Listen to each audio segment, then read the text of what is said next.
Thank you so much for taking a couple of minutes out of your crazy day and just sharing some knowledge with the audience. And I'm just incredibly excited to get to know you, get to hear some of the knowledge that you developed throughout your career. And I'm going to just dive in straight in the questions if you don't mind. Of course, I don't mind. But firstly, thank you, Sanjar, and everybody who's watching this podcast. I'm happy to be here. Absolutely. You know what? Before I even ask that first question, I want the audience, yeah, they've heard a little bit about who's Ria is, but I want them to hear it from you. Who Yeah. is Ria? well, well, I am a lover of life. I think before I dive into the career experience, the people who know me knows that I'm a very dutiful daughter. And I've served my mom and my dad for 40 plus years, and now they're in heaven. And so Amen. I think the things that I am accomplishing every day has been protected by them. Been blessed. Wow. Yeah. And I'm into the software B2B corporate solution selling for 31 years. Can you imagine?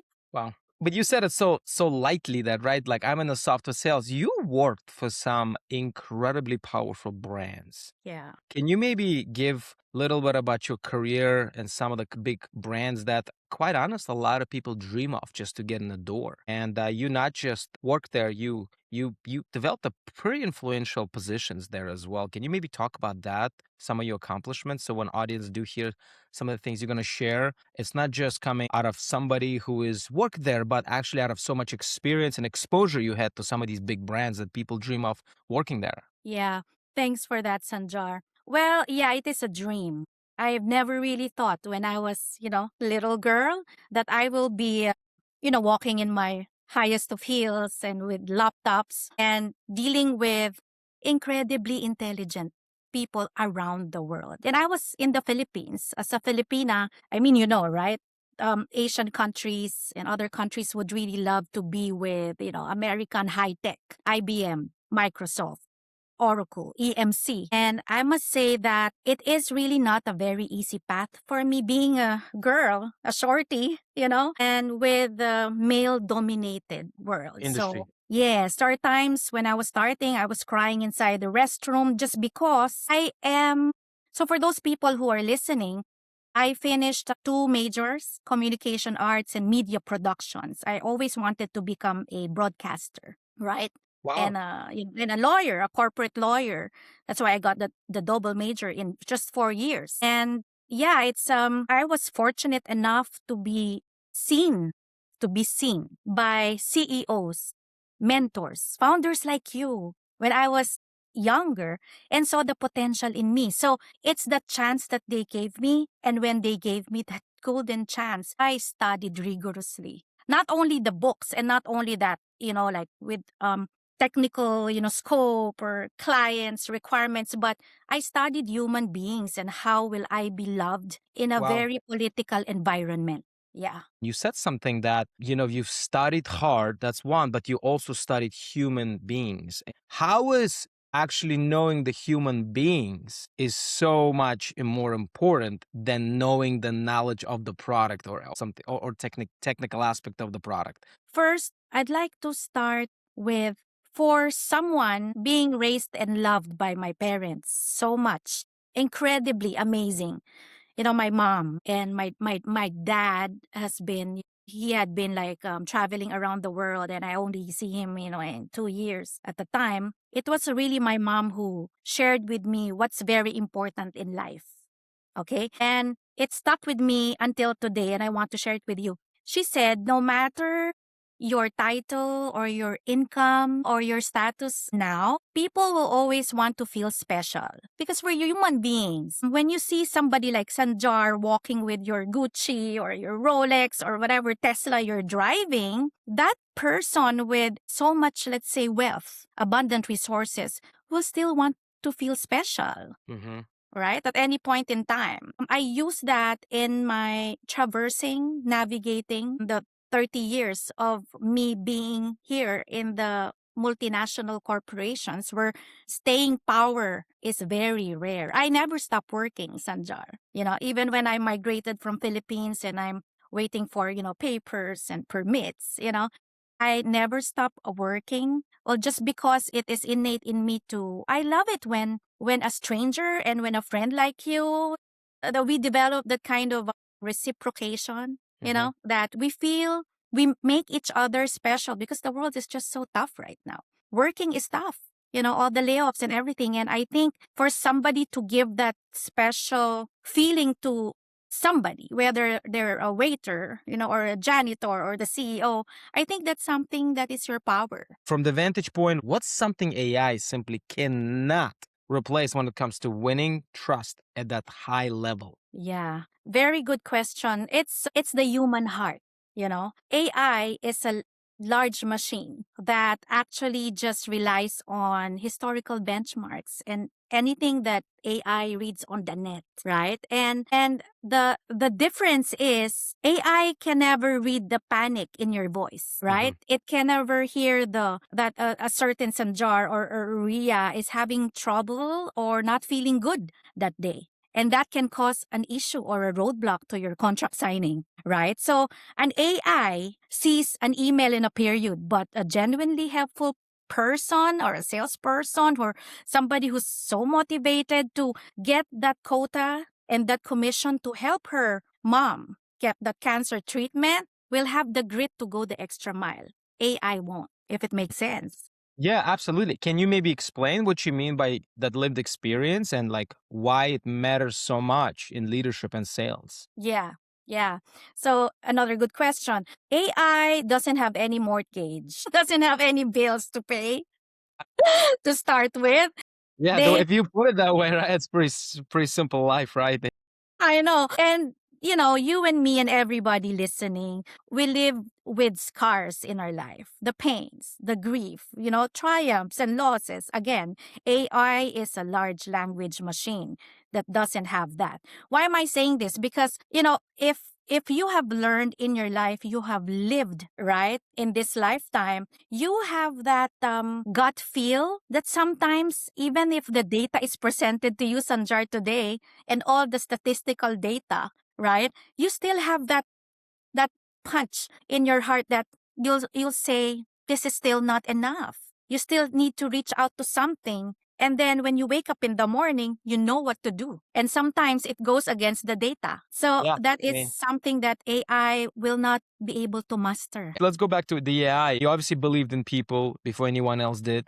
I remember you were telling me a story, somebody who, one of your sales reps that you Sales. coached, a mentor, she became like one of the top Now, producers. yeah, like this year, she's just posting all the awards from Singapore and even competing with all the best of the best, Oracle sellers, and she's now top one. Can you I mean, we're imagine? talking about Oracle, right? How do you balance that, right? Balance between managing and impacting somebody versus you are meeting your quota as a leader that's leading people. Always go back to where I started my career. I So am your root, not a yeah, your daughter roots. of a Donald Trump or whoever, like, Oprah Winfrey. Right? My family is very simple back in the Philippines, and somebody believed in me, right? That's it. Constantly believed in me. I'm not even wearing this makeup, my curly hair and my my Chanel.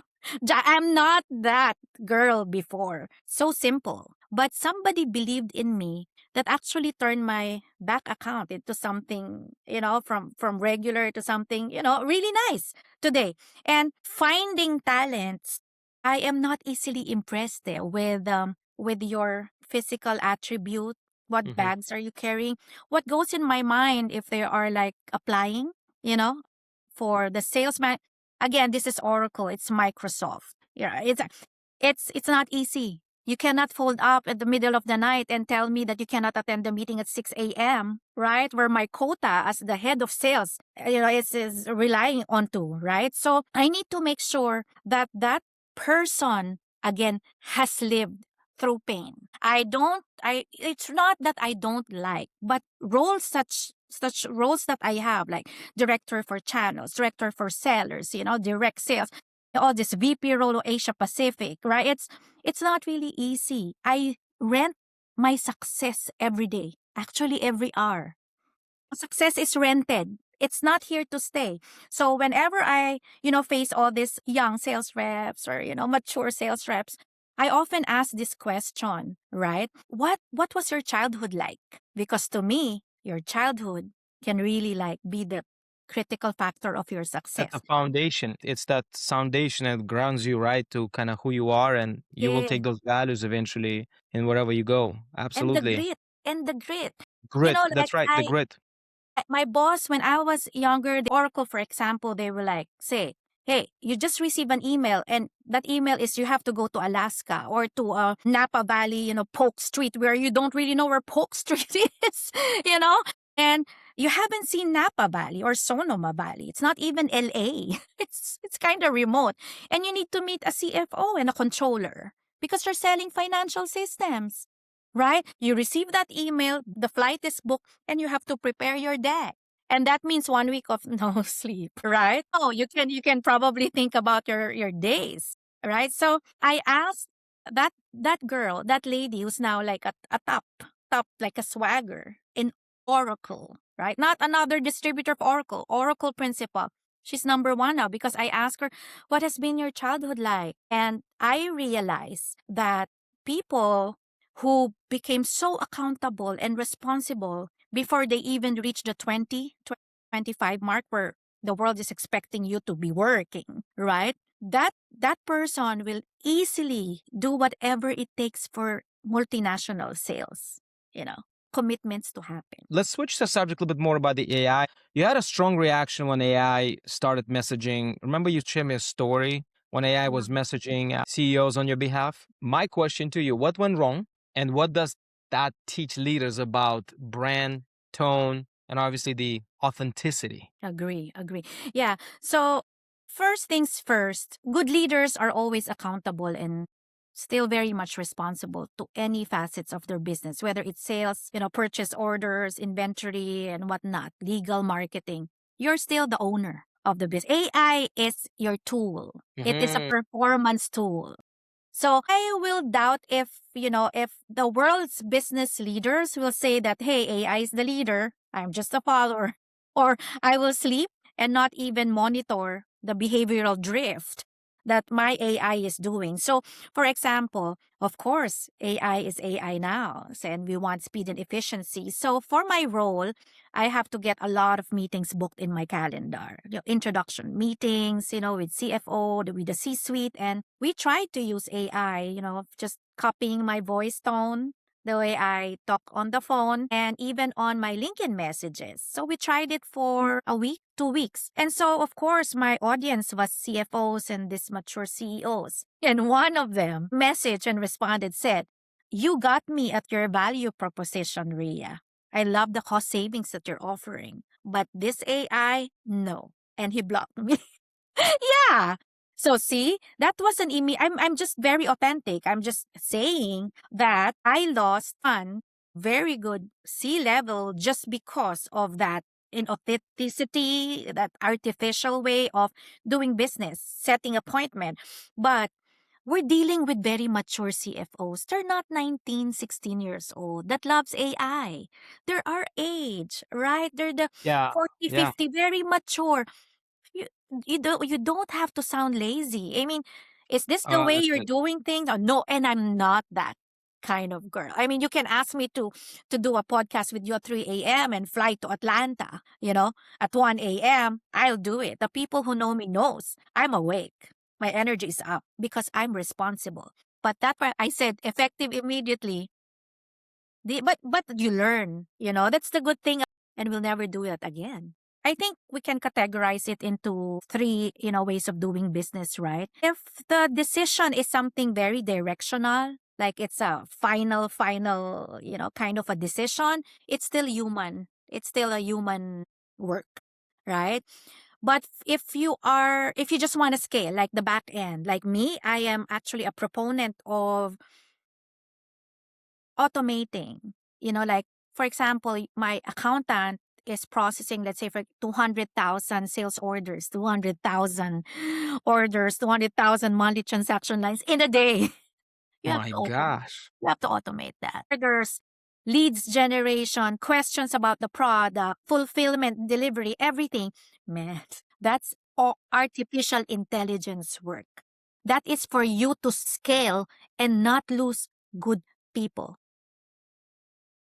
You see that a lot probably, right? When Yeah. companies overload the employees, what happens and why the owner should not be One, doing the energy of that person, right? If she's really a good mom, a good person who wants to be loyal to you, there's no way that she can sustain that energy. And the error. Like I remember one good finance director called me just venting from Georgia, telling me, "Oh my God, Ria, I think this is the worst day of my life." And he got promoted. He just got promoted. He just sent out a 500,000. Not him, but his AI, 500,000 payment to a wrong vendor, a wrong person. 500,000. it? Especially the disbursements, that accounts payable, you have to be very cautious and really just do it in a very safe environment. Of course, you want efficiency. Of course, you want your people to go home 5 o'clock, not 12 o'clock midnight, especially if it's a closing of their financial, books, right? That they stay until 3 a.m. or 2. No. So that's a very good that's a real example of losses. Looking ahead next 5 to 10 years, what do most successful leaders, sales professionals need to double down on as AI becomes more powerful because it's evolving daily? Yeah. This is what I see. Okay. For from someone who has been dealing with AI a lot, not only on my marketing ads and banners, but also even my back end operations and my customers' operations. AI will become a autonomous commercial engine wherein good leaders today must pivot away from doing activities like calling 400, prospects or doing generic webinars, that takes so much time or, sending outbound emails. No, you have to really pause doing that and make sure that you, as a CFO, sales director, controller, you must be going into that elite level wherein you're not just talking about making an ROI calculator to your customer. AI can do that. AI can generate an ROI calculator. But you have to be in this elite level of knowing that you can defend a 5 million business proposal to skeptical board of directors. AI won't be in that boardroom, right? That takes human gravitas. It takes a human with a character. Well, that's why I am so happy with my current role and passion right now that I'm looking after North America, Hmm. right? Oracle NetSuite customers, my company like Ether Ramley and with me leading and spearheading, making sure that whatever artificial intelligence is in Oracle, right, or in NetSuite, my people, my rock stars and brilliant consultants who have lived this, cloud ERP thing, including myself and my founder, like Todd Kimpton, who is excited to, have a chat with you too, to make sure that there will always be a human sentinel Absolutely. monitoring, leading, right? This kind of processes that can make or break or go bankrupt. What one advice, and I know you have a lot of advice, one advice you can give them not to forget or to do in order for them to essentially climb that ladder in the entrepreneurship or corporate world successfully? Yeah. Well, artificial intelligence, just by the word, right, is still not human. It means that human is still the one responsible. Okay. AI is for speed, efficiency, and for you not to knock out your good people to resign or to leave tomorrow just because of that, as I mentioned, right? Processing inhumane number of transactions, committing errors on a daily basis. So AI is for efficiency and speed. And, just to give you an example, when a high stake Oracle, Microsoft, all this SAP, Salesforce is closing a major deal or one large implementation stalls. The sales director or the business owner cannot look at AI in the eye and ask Keep for them a accountable, right? correction today. Yeah, yeah, yeah. It's the ownership piece you're talking about. You still got to have that ownership mentality in every role. Don't just rely on technology fully. Yeah, Yeah. yeah. Exactly. Well, I appreciate you tremendously, Riyad. I'm sure the viewers would get a lot out of this incredible conversation. You talking about years of some insane, amazing experience that you bring to the table, and whoever works with you should probably feel extremely, extremely fortunate to be able to even meet a person like you. Absolutely. Thank you, Riyad, once again, and have a blessed evening. Bye bye. Thanks, Sanjar.